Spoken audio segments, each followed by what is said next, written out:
রাম নারায়ণ রাম।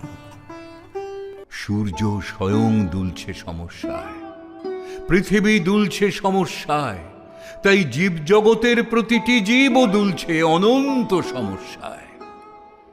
ফাঁকার প্রভাব সর্বদা আমাদের প্রতি অনুপরমাণুতে আছে বলেই আমাদের সবারই মুখে এক কথা, বুঝি না, ভালো লাগে না।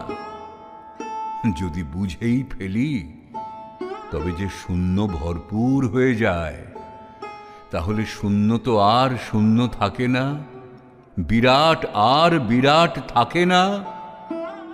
সবাই যে আমরা সেই মহাশূন্য হতে এসে মহাশূন্যের মাঝেই বিরাজ করছি, তারই ইঙ্গিত হচ্ছে বুঝি না, জানি না, সমস্যায় আছি ইত্যাদি।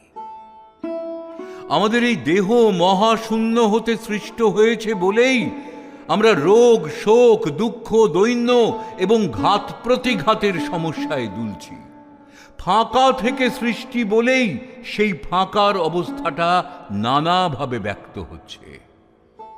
মহাশূন্য হতে শূন্যের মাঝে সৃষ্টি হয়ে চলেছে।